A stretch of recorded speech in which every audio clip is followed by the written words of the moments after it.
It's the Fellowship of the Geek Show, a weekly podcast about comics, the comic book industry, and other geek pop culture. Music courtesy of Manny the Martyr. And now, on with the show!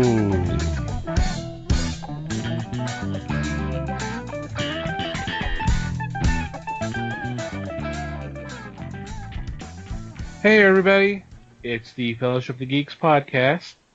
My name is Thomas Chick, and joining me for this episode is Mike Marlowe. Hey gang. And Les Webster. Hello all. How are you doing? Tired, but otherwise good. Getting through it.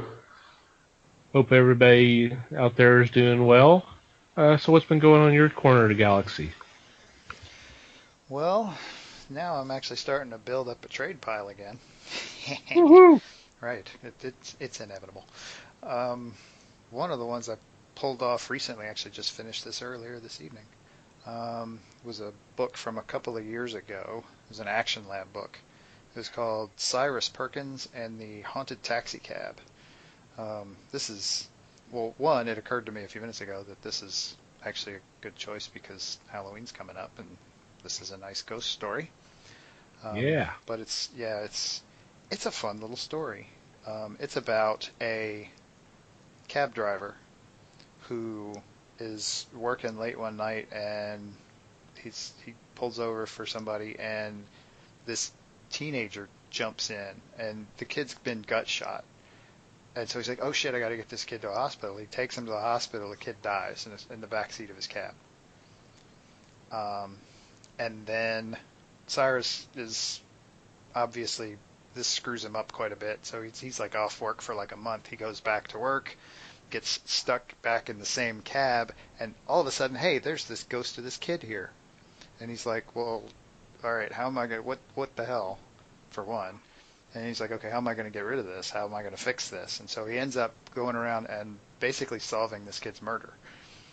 And the thing I noticed was that at the very back of this, it touts a sequel that we haven't gotten yet.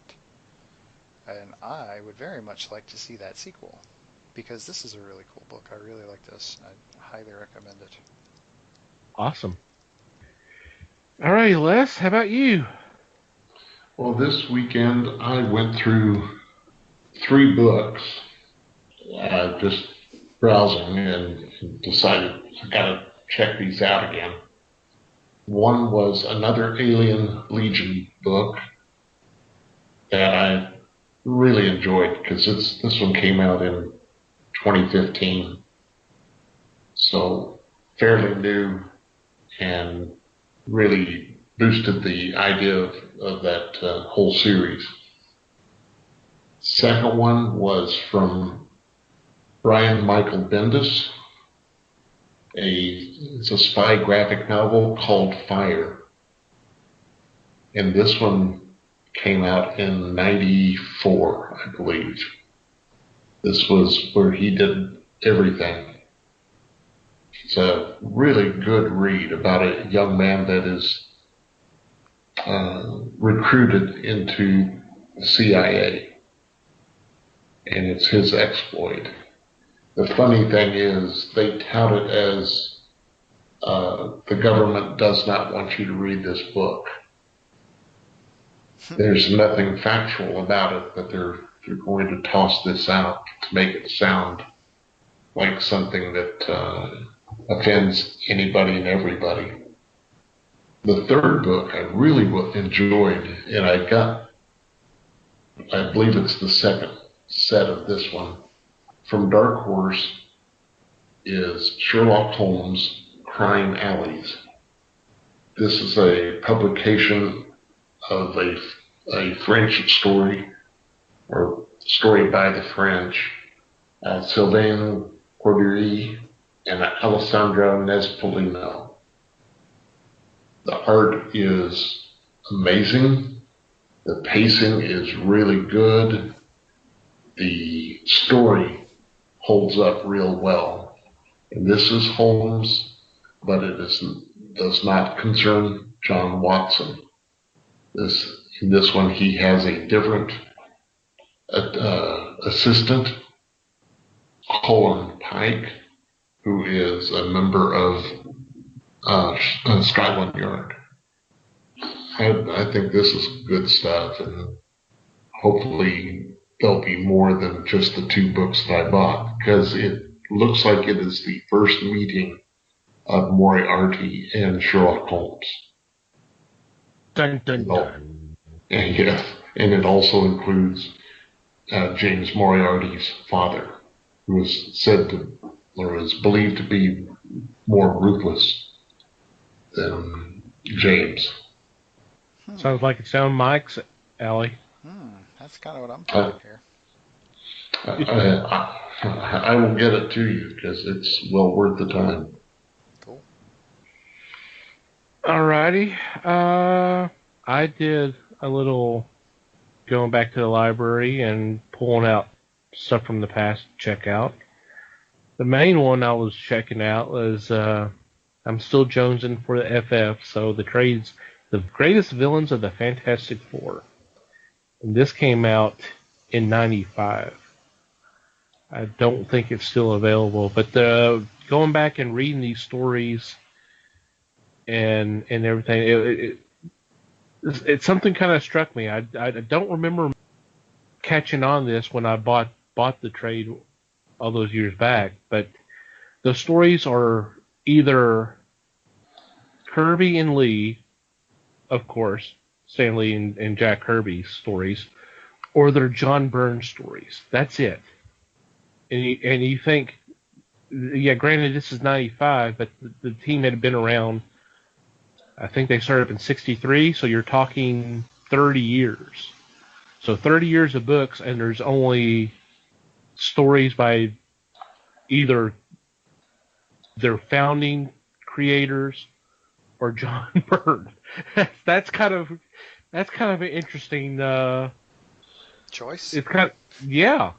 I mean, the stories were good. I mean, the stories were awesome, and of course the villains thing. Obviously, you got Doctor Doom, and then you have Blastar, and Nautilus, and Psycho Man. But it was funny going back and reading that one of the Doctor Doom stories. Because it was the one that was written. The one they chose was actually written by John Byrne, and it was. I'm not sure how to describe it. The first issue of this 3-issue thing was kind of almost a prologue to what happens in the other 2.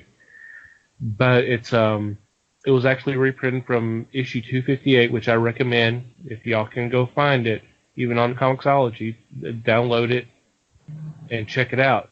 This is what I was thinking of when we had the episode of characters who should have their own books, because all this is Doom in Latveria, and he's kind of it's just a story about Doom, and I'm like, this is what I was thinking of, because you had a little intrigue and you had him, he wasn't the villain, although he's basically planning how to destroy the Fantastic Four, but it was that kind of thing.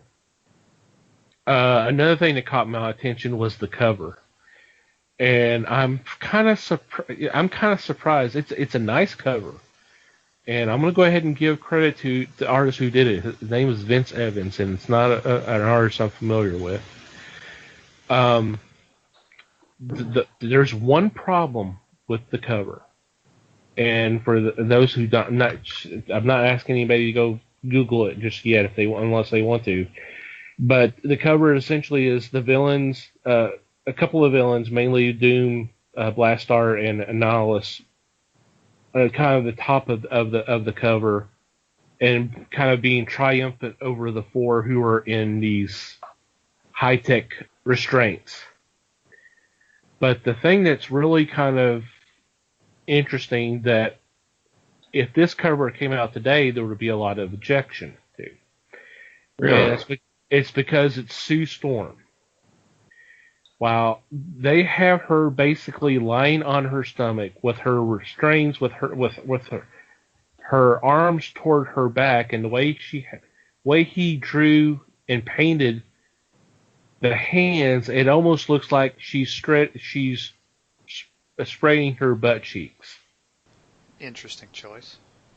That's kind of the impression it's being given, and I'm like, really? You really want to do this? And someone said, "Oh, that's a nice cover. There's nothing wrong here. Let's move on." Was this drawn specifically for the collection, which came out in '95? Yes. Oh wow. Yes. Yes. I could see that in the '60s, but damn. Yeah. Now this was done just for the collection, because I've never seen this art till this collection came out, and I hadn't seen it since. So I'm pretty sure it was done just for. Or if it was, or it may have been done, and they used it and say, "Hey, we want to use it as a cover," and he said, "Okay." I don't know, but it was definitely not a cover for a comic before. Wow. But yeah, if y'all go check this out, and you're gonna kind of go, "Yeah, this come out today," especially in the age of social media. Oh, this would be there would be a firestorm. But it's some great reading. If you're able to find a copy of it, definitely check it out. So it's just some great.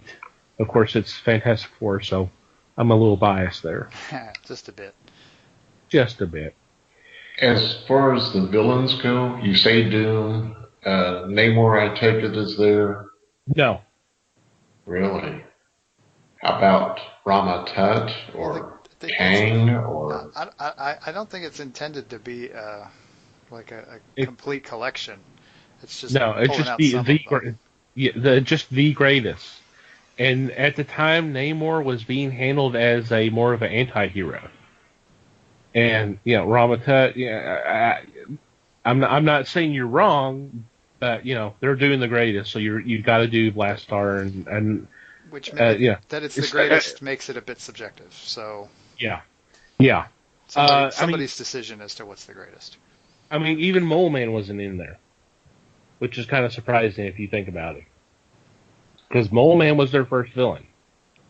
How about Galactus or?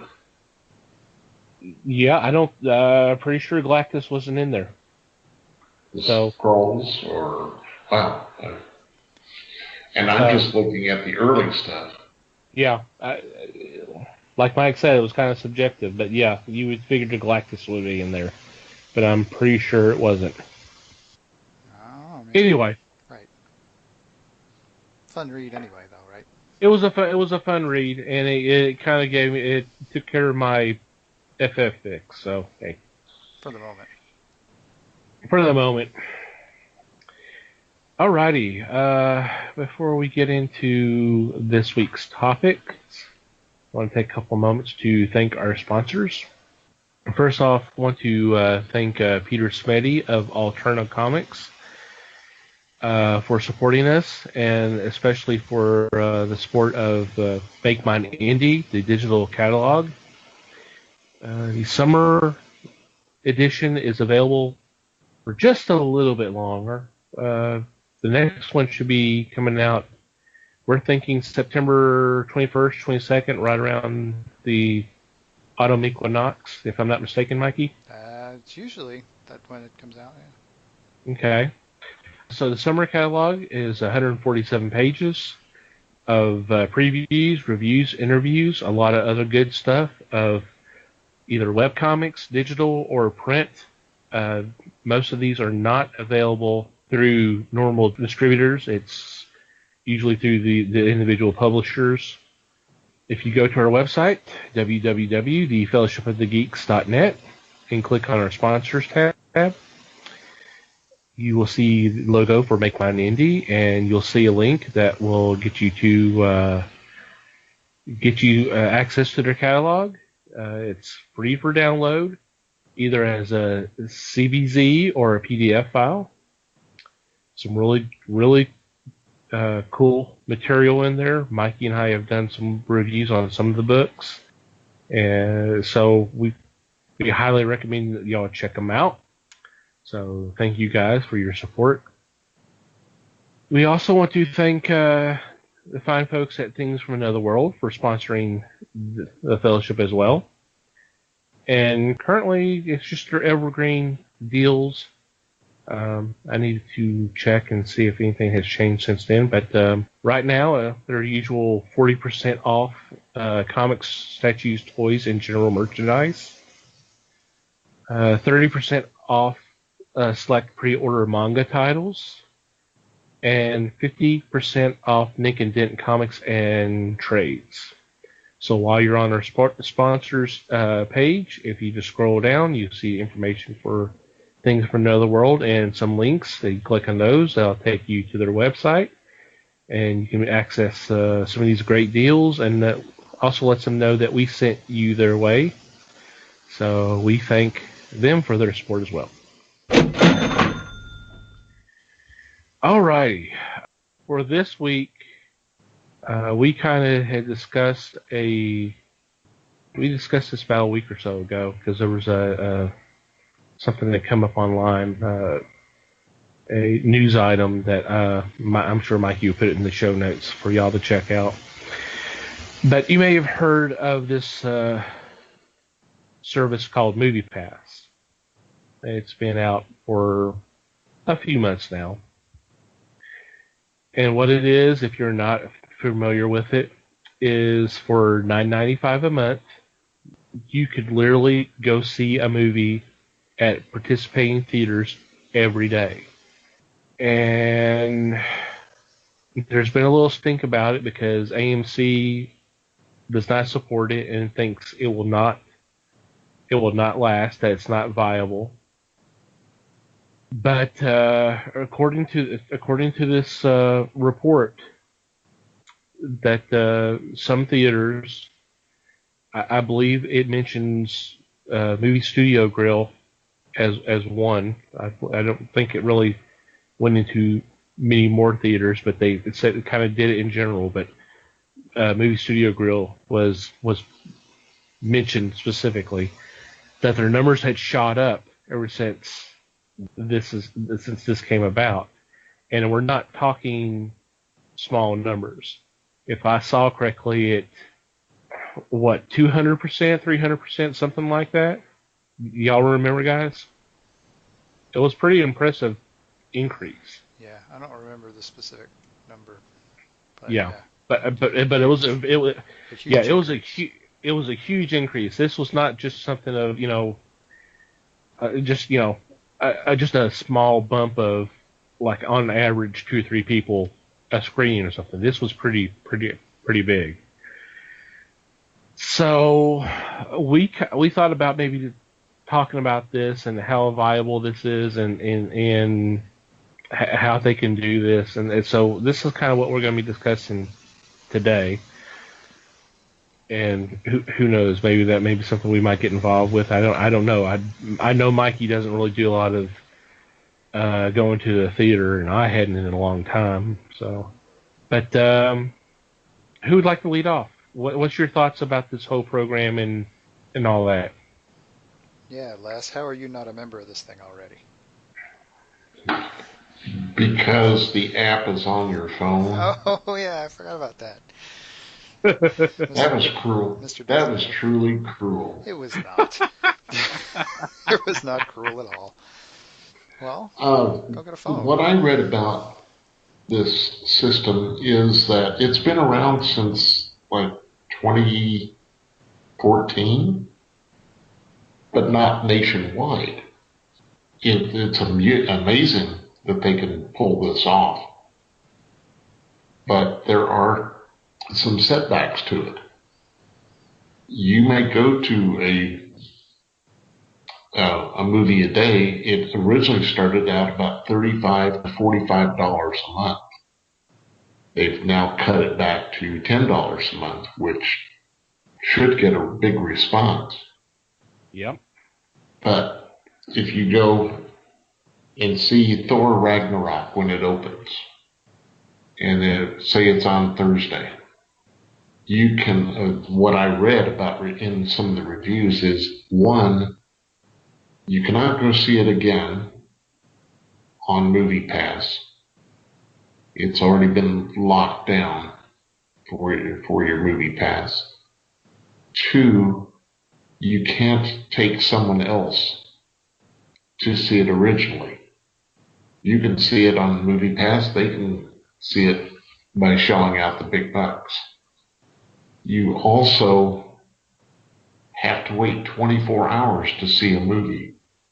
So if you, as an example, they said if you go see a movie at 11:30 in the morning, you can go the next day, but it has to be 11:31 or later. You have to sit out 24 hours. So there are some drawbacks, but I think it's phenomenal. I would subscribe immediately and try to hit any and every theater I can. I checked online to see what theaters in my zip code, and I think I saw 6 theaters within, I'd say 15 minutes drive that I can go see this. And that's everywhere from McKinney to North Dallas. I'm pretty surprised. I think it's a fun idea. If you can, to go see that many movies. Being retired, I would probably have my own chair. They would have a footrest with it, and give me a scepter and a crown. I'm up and running. Oh yeah, your standards aren't high at all, right? Oh, hell no. Have you guys got thoughts on this? You want to go next, Mikey? Sure. I mean, like I said, Oh. I'm not the movie theater guy, but damn, $10. I mean, you're hard pressed to get into a movie theater for $10 once. To be able to do this literally every 24 hours, as long as you're not seeing the same movie over and over again. Okay. I mean, that's just too sweet a deal to pass up if you've got the tech. Um, I think we probably all have looked at different articles about this because what was the other? There was one of the ones that I had one other drawback that Les didn't mention. What was it? Where was it? It was it specified that it was just standard screens, which honestly these days, I mean, sure, it's not 3D and it's not IMAX, but even a standard screen these days, the tech is good enough. As long as you're going to a relatively new theater, it's going to look pretty good. Yeah. And it said that there was no blackout dates. There are not specific days you can't use the service. The 24-hour rule is the only thing holding you back, and the no repeats. And that's in a system where now a lot of the theaters are like you can basically select your seat beforehand. Right. All of that still works because all you're really doing is buying the ticket here. But man, and yeah, I mean, I'm not at all surprised that the enrollment is up on this because I mean, like I said, they dropped their price from $50 a month to 10. I mean, it's a good deal at $50 a month, to be honest. If you're really serious about going to see movies, if you're going to a movie every weekend, There you go. that's still a deal. Yeah. I mean, even at $50 a month, it's a deal. I mean, at 10, holy crap. The other one, I saw an article earlier about it. That's not one of the ones I have pulled up, but it did say that it doesn't like give you any discounts or help you pay for concessions. So you're still paying $8 for a bucket of popcorn. But you know what? Well, If you're only paying $10 a month to go to X number of movies, makes it a whole lot easier to spend that $8 on the popcorn, which is really where the theaters make their money anyway. exactly. So, whatever, right? Yeah. That's the deal. It's getting butts in seats. Given the sudden and drastic price drop, I kind of don't blame AMC for being nervous. But hell, they're one of the biggest theater chains in the country anyway. Right. If anybody can eat that, it's probably them. And I don't know what their deal with MoviePass is, so I don't know what they're eating to begin with. But, I mean, I guess they got to look out for them, and that's fine. And the question I'll let now Tom, you go first, and then we can talk about my question. But. Okay. Yeah, it's a great deal. The whole thing about a 24-hour kind of a restriction, that doesn't bug me. I mean, I don't usually go see movie at a theater more than once a day. I never have. So I don't think that would be a problem for me. The no repeats is kind of interesting, and maybe y'all can help me with the rationale there. If I want to go see, I'll say, for example, we got Thor Ragnarok coming in November. If I go see it opening day, I mean, that's it. I can't go see that movie again unless I'm using my own money. I can't use MoviePass. I don't understand the reasoning there, but we can discuss that after I'm through my points. I think it's a great deal, and as you pointed out, Mikey, it's well known the movie generates their revenue from the concessions. It's not from the ticket sales. I am kind of curious on how MoviePass, and of course that this is none of my business, but you got to think about it. With this kind of deal, how does MoviePass reimburse for these tickets that are being purchased through this system? That's kind of it's something that definitely has passed through my mind. But I think this is a great deal. I think this is pretty awesome. Like you said, you can see why AMC is a little nervous about this. Will it sustain? Can it last? Who knows the future? It could. It may not. We'll know when we find out. Well, and that's kind of where my question was: is how are they making their money? Yeah. And that's I don't know. And that answer that, and you answer your question. I mean, yeah. How are they paying AMC? I don't know how they make their money. So, I mean, if it's just a matter, I mean, the easy and very modern answer to it is they're collecting data. Yeah. Which may be part of why they are restricting the number of viewings per movie to one. That's a good point. Okay, so you go see Thor Ragnarok. Okay, what movie are you going to go see next if it's not Thor Ragnarok? I mean, they probably kind of don't care how many times you go see the same movie. They want to get a sense of the range of the types of movies you're going to see. Right. And that's just, I'm just thinking about this from a data perspective. Yeah. Well, and that's one of the other complaints is the fact that there seems to be a little concern that they're taking all that data and someone's going to use it. And Les, help me out. Was our friend Matt who was talking about one of these rental services where they kind of noted that kind of, what films were being rented and then all of a sudden, and then they kind of put together their own film based off that.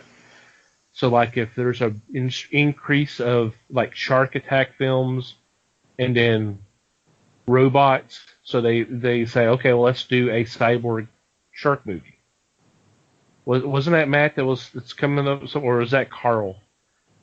I think it was Matt. Okay. You kind of remember several years ago. Yeah. And that, and that could be that. I mean, that could be it. That, although you would think they would already kind of know from a certain point of view, you think they would already know. Okay. Well, I guess the demographics, just kind of the breakdowns of, okay, it's this age group, it's whether it's male or female, and all that kind of stuff. So, it's information, and information is power. Yeah. And besides, I'm down with going to see a cyborg shark movie. Hey. I was also looking, and in the review I read, it said MoviePass has been around for 3 years now. This was in 2014. So we're looking at 11 or 12 that this first started. Wow. I'm actually looking at an article, and it says 2010. Okay. And according to this, it flourished big time in 2014, or as this review was saying, with its recent partnership with AMC Theaters. That's So, interesting. Kind of makes you wonder. according to, I'm sorry? I was just going to say, that's kind of interesting. If that's true, then you wonder if something has come down where they kind of went their separate ways and now, or I don't know. Maybe I'm reading a little bit more into it than I should. Well, yeah, my deal is I wonder if maybe they haven't been making a hell of a lot of money off of their deal with MoviePass up till now, and now all of a sudden MoviePass cuts their prices dramatically, and so they're like, okay, no, screw this, we're out.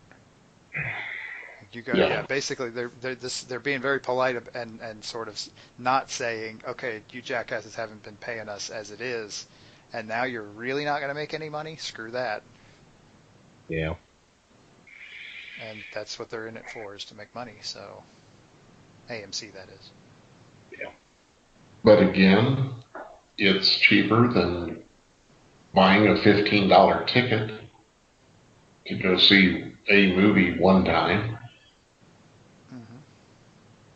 Although some of the amenities of even that anymore are, well, one of the big ones, I'm going to say, is assigned seats.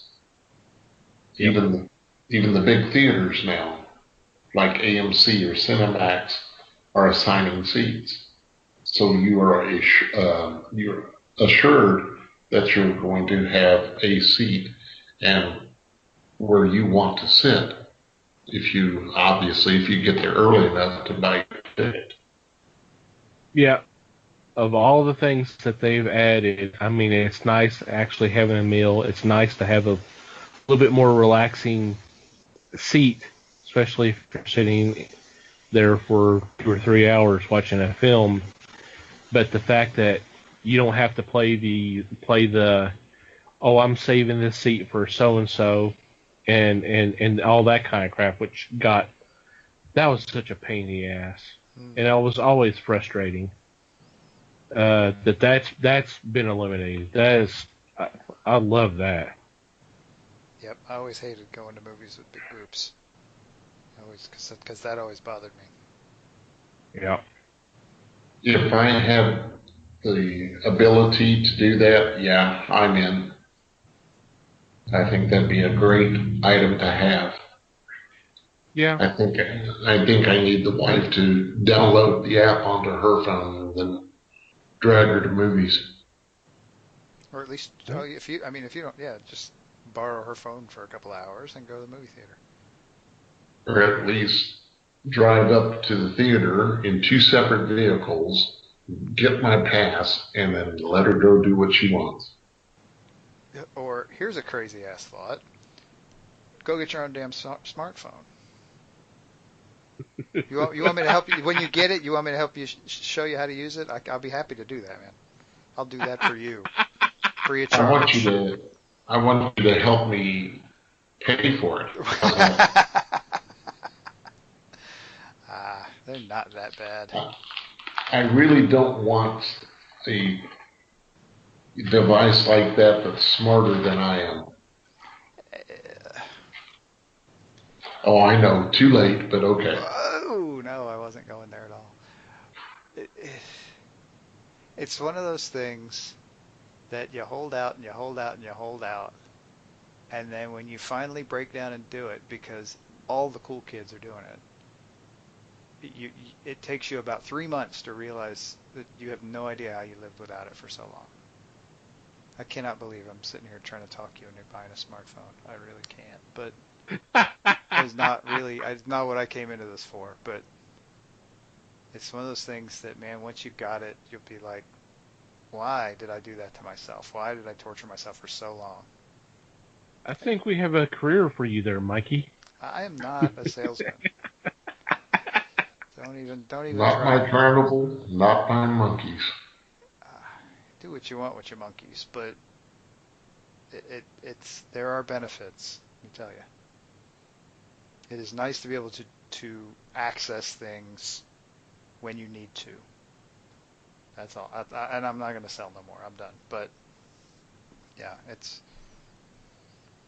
it would indeed be cool to. I mean, even if you had to pay for it like a whole year in advance, you drop $100 and you just go to damn movies whenever you want and just use your phone. And they send you one of the articles I was reading said they send you like a debit card. Basically, you get on your phone, you get in the app, you tell it what you want to go see, and then you go to the theater and swipe the card, and it's already, whatever you need is already on the card. It's all automated. One of the things I read did say that the app was sometimes a little buggy, but, every app is buggy. Words with Friends is buggy. Whatever, doesn't matter. You learn to handle it. And if you decide you want to see Thor Ragnarok a second time, you cough up $12 to do it. True. You're already coughing up $12 if you decide to take your lady love to the movies with you anyway. So, it's very cool for what it is. I want to know why it's been hidden from us all this time. As far as I didn't know anything about this until the brouhaha with AMC. Me either. And I suspect part of that is that they're not making a whole lot of money, so they're not spending a whole lot of money on marketing. Right. But AMC may not want you to know they're losing money on the deal. But anyway. And like I said, I had 6 theaters within 15-minute drive that I could use the pass, and that's pretty nice. And that's not counting the AMCs. Yeah. Anymore. That's true. It was Cinemark, and there were 4 independents and 2 Cinemarks and 4 independents within that range. Do they have Alamo? Yeah, they did. Wow. They got Alamo and Studio Movie Grill. Yeah. Sweet. And Cinemark up in Plano. Yep. Been to that one a couple times. Not recently, obviously, but a couple of times. Well, and they've redone those in the Cinemark, so they are assigned seats and they are lounge chairs with footrests that come up. Damn. So it's like sitting at home. I'm gonna have to try that again sometime. That don't sound half bad. No. The only problem is other people think they're still at home and talk to the screen. See, yeah, and that's one of my problems with it is I like movies and I don't mind going and sitting somewhere. It's that there's other people there that bothers me. I love mankind. It's people I can't stand. Yeah, This job would be great if it was for the damn customers. Pretty much. Some jobs more than others, but yeah. Yeah, my deal is I don't do crowds well. I don't handle crowds anymore. I've always kind of never really been all that great at handling crowds, but the older I get, the harder it is. And I have to get my crowds elsewhere. So going to a movie is not that important to me to begin with.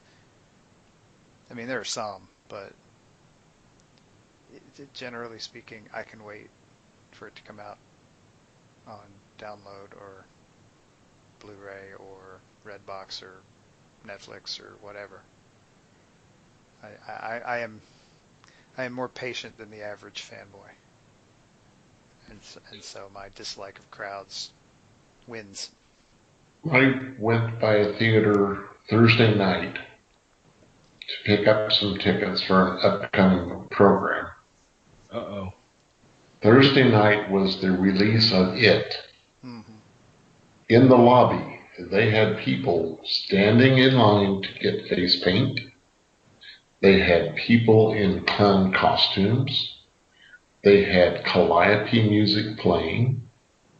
I wanted to get out of there as fast as I could. It was such a strange experience. These are the people that are going to be sitting alongside you if you use MoviePass or not. But this will not deter me from using MoviePass. See, and one of the other things I spotted in one of the articles I read was that you can't use it to buy advance tickets. You basically pretty much have to go and buy your ticket and sit down. You can't like go buy the ticket and then walk away. You're walking in.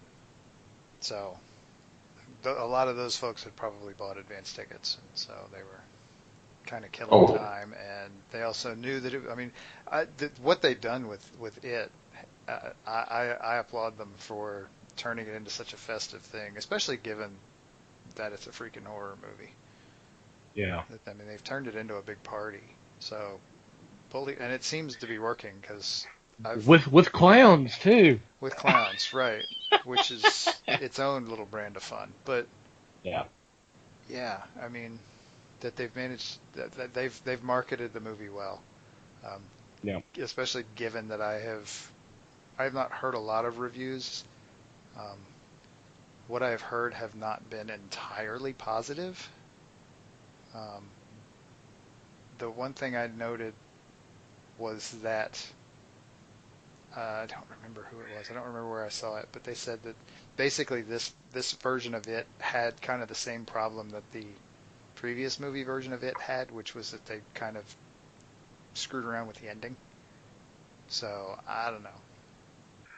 All I know is I saw a tweet the other day from Stephen King saying, "Hey, for those of you just can't wait to see part 2, there is It, the novel." And I'm like, bravo, sir, bravo. He's pretty good on Twitter most of the time. When he's Yeah. not being political, he's pretty good. Yeah. Which can be said about a lot of people on Twitter these days. But anyway. Well, that's in social media in general. Yes, I agree. Yeah.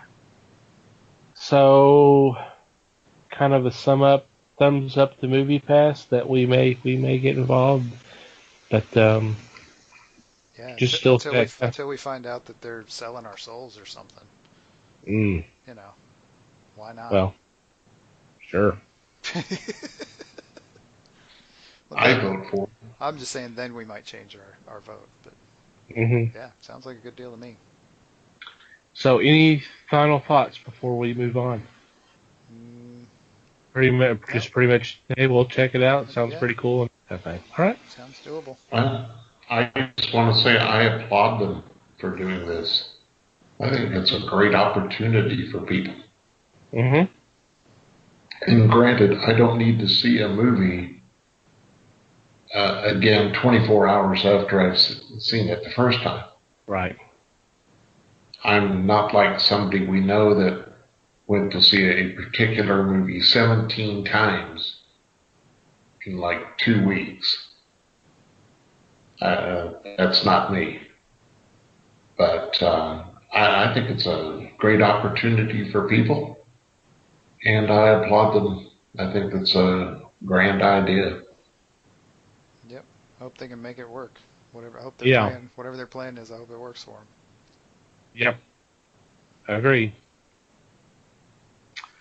All right, with that, we will take a quick break, and we'll be back for our weekly picks.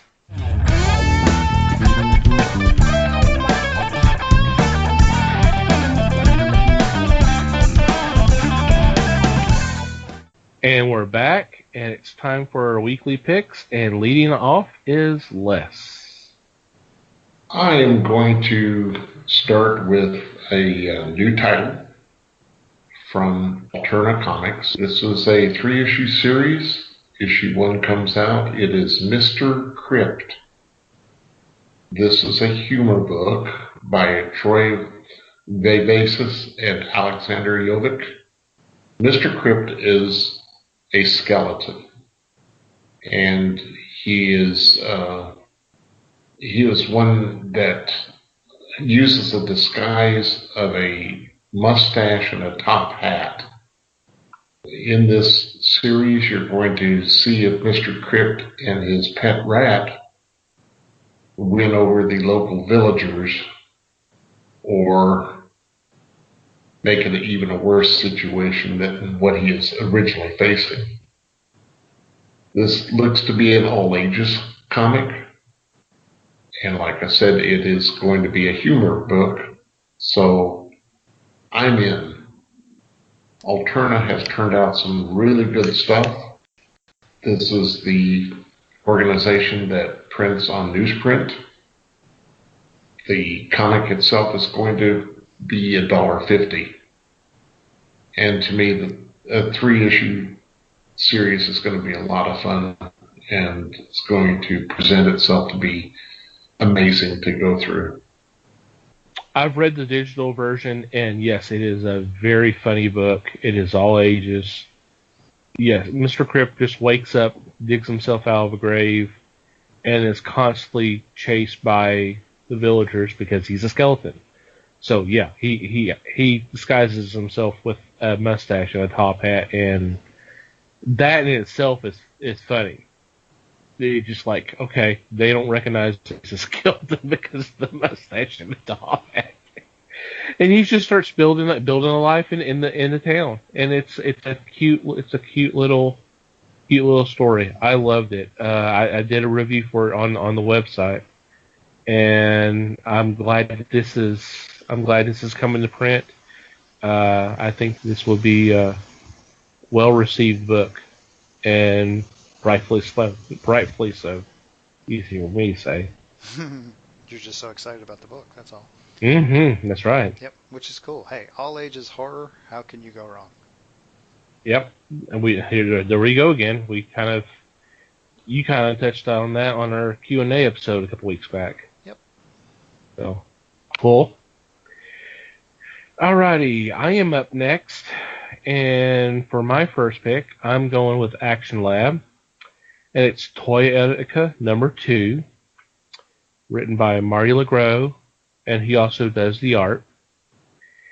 I was interested in the first issue, and what it is, it's a story about the fairy tale creatures that are kind of elves and dwarfs, and they're really short people, and how they were in the first issue, how they were talking about how they were captured and given to kids to play with. And then through the years, it kind of developed where there was kind of they did a treaty or a pact to where toys would be built in images of the people, and of course they would get reimbursed for using their likeness and all that kind of stuff. So this series is there's about 7 or 8 characters that are in school learning how to market themselves and all this kind of stuff, and then when they graduate, they can be able to go to toy companies to make deals for them to build toys based off its likeness. The first issue was interesting. Les and I kind of had discussions about it, and I mean, it was not a perfect first issue. There were some problems with it, but it was fun. It was kind of interesting, and I think it definitely worth checking, getting the second issue and checking it out. It is all ages. Yeah, I read it too, and I agree. The first issue was a little bit all over the place, but it's definitely an interesting concept. Yeah. Well, Les's problem, and I don't mean to speak for him, is you had all this backstory kind of telling you how things happen, and then basically you go to present day with the characters, and they kind of rehash all of that again, and then they have to introduce all the characters. Right, and it's I hate to say anything bad about Yeah. it, but yeah, the intros were a little ham-handed, and yeah, it was spelled out a little too carefully, and it would have been more interesting if there had been a story in there at this point. But But it's an interesting, it's an interesting concept, and I'll give it a couple more issues, kind of check it out. yeah. Alrighty, Mikey. Okay. My first pick is not an all ages book. It is a horror book, and it's an adult horror book. It is Image Comics is coming out with Glitter Bomb: The Fame Game. This is issue 1 of the new series. This would be the second series under the Glitter Bomb title, which is written by Jim Zub and drawn by Jabril Morissette-Fon. If you did not read the first arc, you should. It is very dark and very... I hesitate to use the word horrible, but because it was a really good story, and I have great hopes for this one as well, because I will admit to being a bit of a Zub fan, so I usually look forward to what he's putting out. And like I said, the first story in this series was really good. So this is the beginning of the second one, so get on board. Is it disturbing? A little. Okay. And it's kind of entrenched in, I mean, it's set in LA, and there's a reason for that. It is kind of obviously the subtitle of this one is The Fame Game, so it has to do with the whole being famous thing. And the first one was a little bit about that too, so the LA machine, if you will. That's cool. Alrighty. Les, you are up again. My second choice is the special edition Batman Day 2017. It's a reprint of the I Am Bane storyline part 1, which was several months ago. This is a choice, one, because it is for Batman Day, and 2 is that Harley Quinn is featured on the cover for this one in a reproduction of one of Frank Miller's covers for The Dark Knight, where Batman is leaping and there is a bolt of lightning behind him. On this one, you have Batman and you also have Harley making the leap. So I'm really stoked for this. I have I Am Bane. I understand that. But this one will be just worth the cover itself, because it is by Ryan Sook, who is one of the premier cover artists. One of those guys that I seek out if I know that Sook has done a cover for a magazine. It's just too much fun. Cool. Mm-hmm. Alrighty, I'm up next, and for my second choice, I'm going with Aftershock Comics, and it is Dark Arc #1, written by Cullen Bunn, of course, a friend of ours. We love his work, and then the art is by Juan Doe, who's equally impressive, and we like his stuff too. This is this is literally what it is a dark arc. It's I'm not sure if they've ever described who it is. It's just, I guess it's a sorcerer who builds his own ark to house all the creatures such as vampires and that kind of stuff for the coming flood. It's basically kind of a dark Noah and the Ark story. And I'm kind of intrigued. This should be an interesting book, and of course it's Cullen Bunn, so got to be good, right? I'm in. Same here. Alrighty, Mikey. All right. Well, my second pick is actually, I just realized this. It's another first issue of a second arc of a book. This is an IDW book, and this week we are being treated to Half Past Danger 2, Dead to Rights, number 1. If you do not remember Half Past Danger, I would not be surprised because it has actually been a couple of years, I think, since the first arc. But it was set in World War II, and a unit was, I believe this was in the South Pacific, and they stumbled on an island across several species of dinosaur. And so it kind of just sort of went crazy from there. Now we've got a sequel coming here, and it really ought to be fun. The art for this book was just amazing. So this is going to be a good one. Very cool. I'm going to recommend that you locate the collection for the first story arc, because it is a good read. The art is spectacular, but the story really pulls it. And I'm looking forward to this one, too. Yeah, I was a little surprised that it took them this long to get around to doing more, because it was really well received at the time. I agree. I thought it had come out at the time that it should. It fed on things that were popular at the time. And now we had to wait quite some time before they rolled out number 2 for it, arc 2. Yep. I'm sure those guys were busy, but yeah. Yep. True. Good stuff. Alrighty, how about some honorable mentions, Les?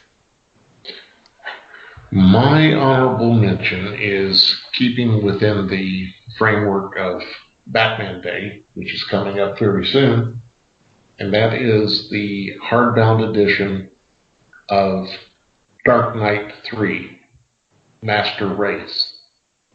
They're coming out with a hardbound of the 9-issue series, which includes the small backup stories at full size this time. And it's going to be very inexpensive. I'm looking forward to this because the art and the idea of who the Master Race is great. It is amazing to twist this story and make you you don't have to wonder. They tell you right off who it is, but how is Batman going to face and fight this group? I think it was a good read to start, and this, I think, is a brilliant way to present it to the public, too. Cool. Mm-hmm. Alrighty, for my honorable mention, I'm sticking with DC Comics. It is a collection called Legion by Dan Ebonette and Andy Lanning. This is Volume 1. We're all big fans of Dan Ebonette, and this was back when he was co-writing with Andy Lanning, and they were on Legion of Superheroes and Legionnaires. This was back, I guess, during the 90s. This collects Legionnaires 78 through 81, Legion of Superheroes 122 through 125, and then Legion of Superheroes Secret Files number 2. Also, there's art by Jeffrey Moy, Adam DeCracker, Angel Unzeta, and just gobs more artists. I don't want to leave anybody out, but I'll spend the rest of the night going over the credits. But I'm a big Legion fan. I loved it when Abnett and Lanning were doing this series. I thought that was a high point. So it's nice to see these collected again, and obviously, and in my opinion, they're doing this to kind of prep us up for the return of the Legion as a book. They got to. Regardless, I'm glad it's coming out. I can't wait to get my hands on it. If nothing else, at this point in our podcast run, you've you have done everything you can to talk them into a Legion book. So I think they should, just because of that, but I'm probably biased. Well, I mean, I've been trying to talk them into Legion, Justice Society, and Fantastic Four. I think we're going to get 2 out of the 3. It's a pretty good batting average. Yeah, that works. Alrighty, Mikey.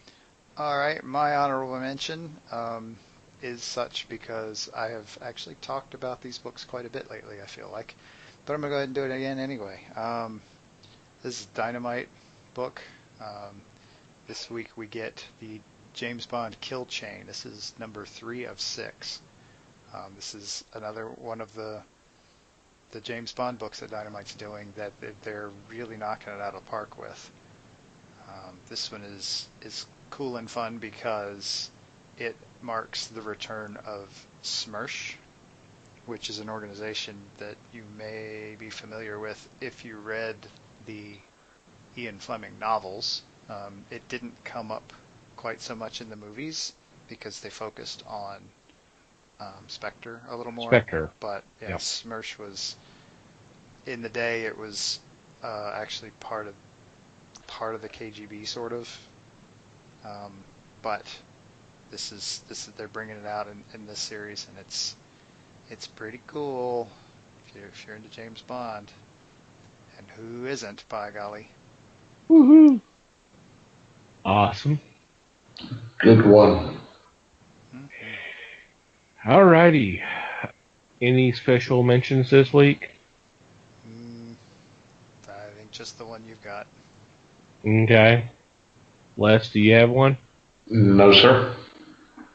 I would be remiss if we didn't acknowledge the passing of Len Wein over the weekend at age 69. I consider him a legend, and several other people, even in the industry, consider him a legend. Wrote some wonderful stories, co-created Wolverine and Swamp Thing, and I'm sure if you follow the comic websites or some of the industry professionals on social media, you would definitely see those two being mentioned a ton. But he also co-created the rest of the new X-Men. So at Storm, Colossus, Nightcrawler, created Lucius Fox, who I consider Bruce Wayne's right-hand man, where Alfred is Batman's right-hand man. Just a small sample of characters that he's created over the years. Some people also mentioned the fact that he was actually an editor on The Watchmen, too. Just a great talent. Not only great talent, but it sounds like it was just a pleasure to be around. Such a great person from the stories I have read from the likes of Jimmy Palmiotti and Paul Levitz and so many more that I could probably spend about another 30 minutes or so talking about names who said nothing but awesome things about him as a human being. So obviously our thoughts go to his wife and family and loved ones at this time. That's another legend gone. Yeah, there's been a lot of talk on social media about it. I mean, and it has, generally talk like this when this happens to somebody is generally positive, but man, there's been a major outpouring of love for Len Wein the last few years. This is one of the few times I actually saw something comic related trending on Twitter. Right. If you're on Twitter, you see there's a list of stuff these are like the top 10 that trend depending on how you have it set up, if it's local or in the country, and on my feed I have it set up as country, And Len Wein actually was one of the 10 that was trending for the country. That's impressive. That's a ton of people talking about Len Wein, and rightfully so. Rightfully so. It's a hell of an impact. Yeah. That he had in life. Any words from you, Les? Just that when the couple, maybe 3 times that I had met him, he was one of the most real men. He was one of the kindest people that I'd met. And last time I met him, he was signing books. He would sign 5 books, and after that it cost you $1 each. The $1 goes to a charity. And that made a big impression on me. Cool. There you go. I think that says a lot. There you go. I think that says quite a bit. Yep. Alrighty. Let's go on with our regular shout outs. First off, May the Martyr for our show's music. Thank you guys. You're awesome. Definitely check out their music. There will be a link in the show notes. Second of all, the wonderful podcasters that are on Twitter, known as the Pottern family. Thank you for spreading the word of the fellowship. It's greatly appreciated. If you're looking for a particular podcast, all you need to do is just go to Twitter. You don't necessarily have to have a account.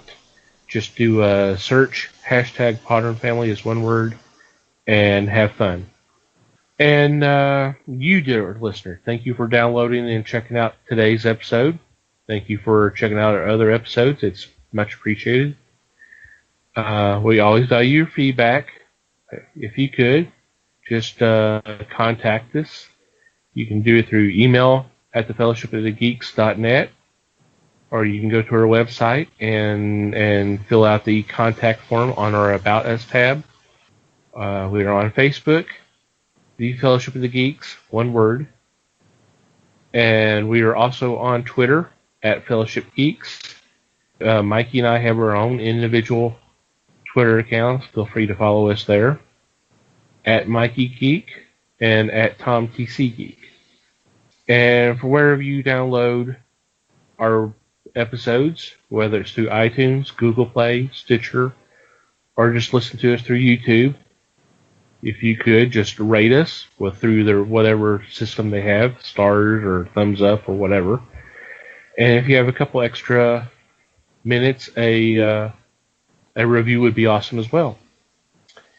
Any final thoughts? No, just thanks, everybody. I've got to follow that the same. Thank you very much. Thank you for listening, everybody. We hope you have a good week, and hopefully we'll see you here or hear you next time. Until then, read more comics and support your local stores.